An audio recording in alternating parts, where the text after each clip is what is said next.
Monsieur le Président, Madame la Ministre, Madame la Présidente de la Commission des Affaires sociales, Monsieur le rapporteur, cher Stéphane, chers collègues.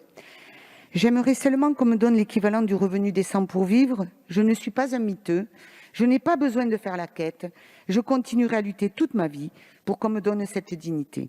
Ces mots, ce sont ceux de Frédéric qui nous a fait part en audition de son combat de longue date pour l'individualisation de l'allocation adulte handicapé et la reconnaissance d'une véritable autonomie. Ils sont aujourd'hui des milliers, comme lui, à vivre avec un handicap ou une maladie et à se battre pour réparer une profonde injustice, celle de la prise en compte des revenus du conjoint dans le calcul de l'AAH. Ils nous regardent et comptent sur nous ce matin. Plusieurs sont d'ailleurs réunis juste à côté de l'Assemblée nationale. Le mode de calcul actuel est d'abord absurde. De nombreuses personnes en situation de handicap renoncent à être en couple ou à vivre avec leur conjoint pour ne pas perdre leur allocation. Il est également paradoxal. Une personne bénéficiaire de l'AAH vivant au domicile de ses parents l'apercevra à taux plein, car les ressources de ses parents ne sont pas prises en compte. À l'inverse, si elle décide de vivre en couple, le montant de son allocation sera tributaire des ressources de son conjoint ou concubin. Est-ce normal ? En outre, il contrevient largement au principe d'autonomie des personnes en situation de handicap et plus largement à leur dignité en effet. Il est contraire à l'article 19 de la Convention internationale des droits des personnes handicapées, ratifiée par la France en décembre 2009, qui reconnaît aux personnes en situation de handicap le droit de vivre dans la société avec la même liberté de choix que les autres personnes. Et c'est ça l'autonomie. Mais aussi, comme le souligne la Commission nationale consultative des droits de l'homme et la Défenseure des droits dans son rapport de juillet 2020, à l'article 23 relatif au droit de vivre en couple et de fonder une famille.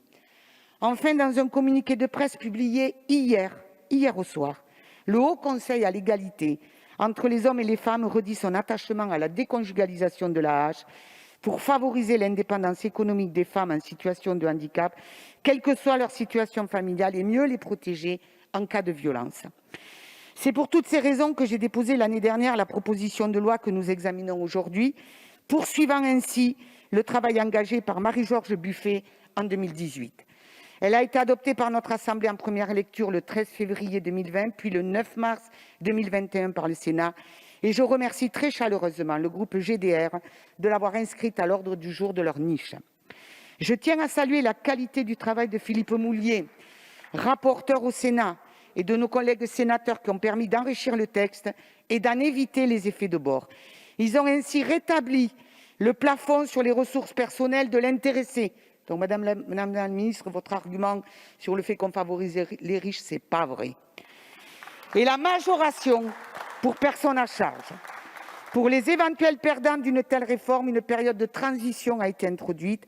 Dès lors, le texte nous paraît aujourd'hui tout à fait équilibré et répond à son objectif initial. C'est pourquoi je regrette amèrement qu'il ait été totalement dénaturé et vidé de son sens par les amendements portés par le gouvernement et sa majorité.